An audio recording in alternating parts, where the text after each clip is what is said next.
Clara always had a way of making everything feel like a movie scene. That night at the little Italian place on Oak Street, she wore a red dress with thin straps and her hair tied up the way I love, messy, soft, a few strands falling like she didn't care. She twirled her fork, grinning as she sipped from a wine glass, and said, "Let's play a game." I raised an eyebrow. "You're already winning. You got me here and I'm in khakis." She laughed. "Whoever speaks first pays the bill." Starting now, her face lit up with the thrill of it, like she was a kid daring me to run into the ocean at midnight. I smiled, nodded, and leaned back. The candle between us flickered. Music drifted from the corner speakers, something old, Italian, romantic. She held her smile for a moment longer, then looked away, biting her lip like she already had something planned. 30 seconds passed. A minute. I made it too nearly to before breaking. "I lose," I chuckled, reaching for the check that hadn't even come yet. But her chair was empty. Clara was gone. Not just gone to the bathroom or off to fix her lipstick. Her purse was missing. Her wine glass was still half full. The little red scarf she'd worn in her hair was gone, like she'd never been there at all. I looked around, laughed, even waited. 5 minutes, 10. I got up, checked the restroom, asked the waiter, walked outside. Her phone was off. I called again and again. I stayed for hours. At first, I thought it was a prank. Clara loved jokes that lived just on the edge of cruel. But as the night dragged on and the restaurant emptied and even the waiter began looking at me with that soft kind of pity that says, "You've been laughed," something sank in my chest. I walked home. The apartment was dark. Her keys were gone. Her closet had empty hangers. I opened drawers and found gaps where her makeup used to be. Her favorite boots were missing. The coat she wore everywhere, that ugly mustard yellow thing, gone. No note. I stayed up all night. Called her parents. Her sister. No one knew anything, or they pretended not to. The next day, I went to the police. They filed a report, asked me questions like I might have done something. I didn't blame them. Who vanishes in the middle of dinner? They told me to wait. Maybe she just left. People leave, but not like this.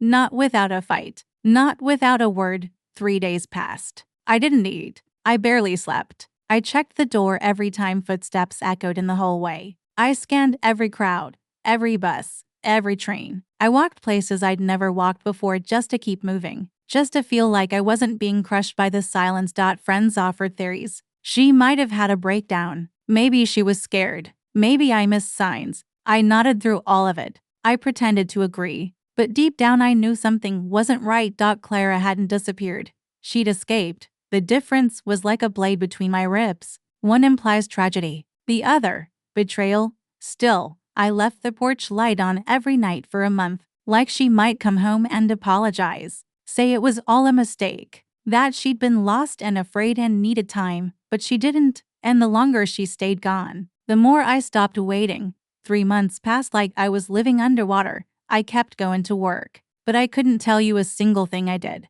People stopped asking about Clara by week 4. Her name became something I said in my head, but not out loud, like a private curse. At night, I'd lie in bed and hear the echo of that dinner, the way she smiled, the clink of her glass, the moment I blinked and she was gone. I searched. God, did I search? Social media, phone records, old friends, exes, the places she'd lived before me. Nothing. Not a single breadcrumb. The police closed the case. No signs of foul play, they said. Adults can leave if they want to. And maybe that's what gutted me the most. Not just that she left, but that she wanted to. I stopped visiting the restaurant. Sold the necklace I bought her for our anniversary. Gave her books away. But I couldn't throw away the scarf. That stupid red scarf. It sat on my nightstand like an anchor, daring me to forget. Then, one morning, an envelope came. No return address. My name, scrawled in handwriting I knew like my own. I opened it with trembling hands. Inside was her wedding ring. Our wedding ring. Still bearing the engraving she insisted on. Only, always. That was her phrase. Her version of forever. A little poetic. A little odd. So very Clara. There was a note. Just one sentence. Only, "I'm sorry. Don't look for me." I read it 3 times before I let myself feel anything. Then I sat down on the floor and cried until my ribs hurt. No explanation. No closure. Just a clean, cruel period at the end of a story I didn't agree to stop writing. She wasn't dead. She wasn't lost. She didn't need help.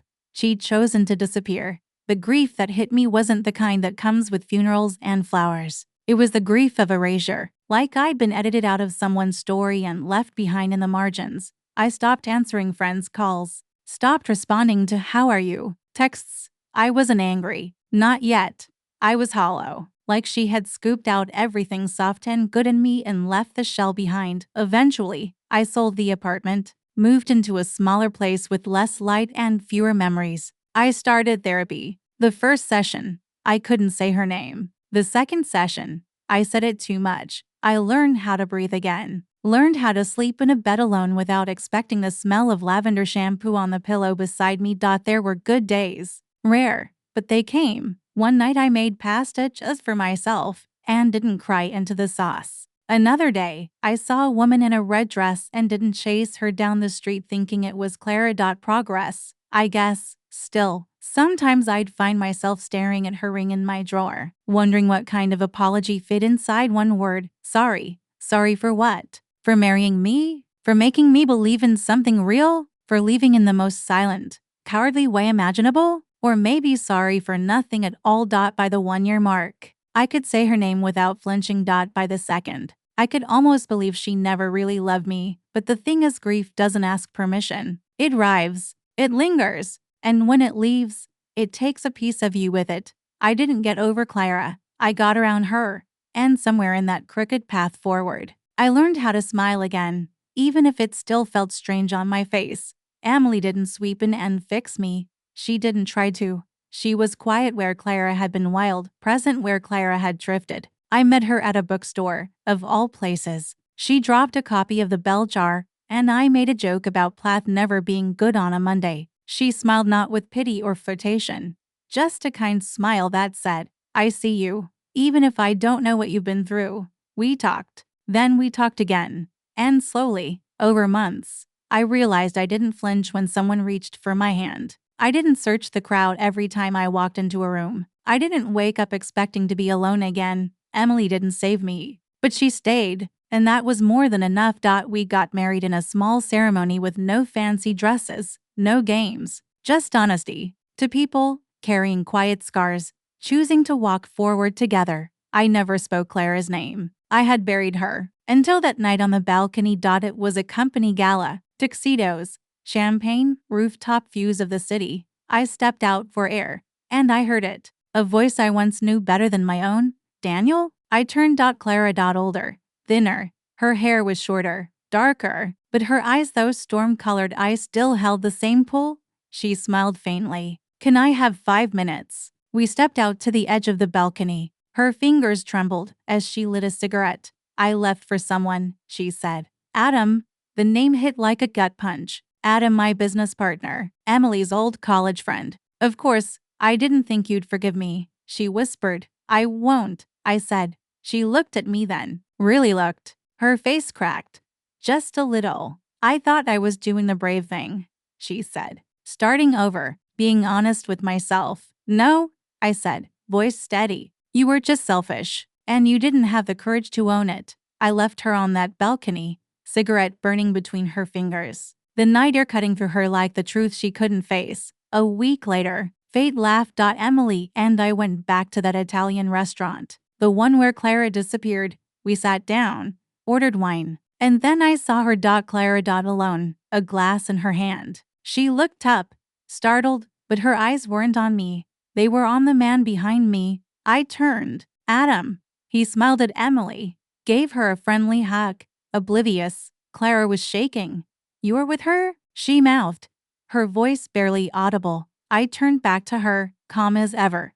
"We used to be married," I said, loud enough for the table to hear. Silence. Emily single quotes Asperk paused midair. Adam blinked like I'd slapped him. Clara covered her mouth. "You said you'd never tell him," she whispered to Adam. So that was it. They'd agreed to vanish together, to start over. And now here we were. Clara, wrecked. Adam, exposed. Me, free.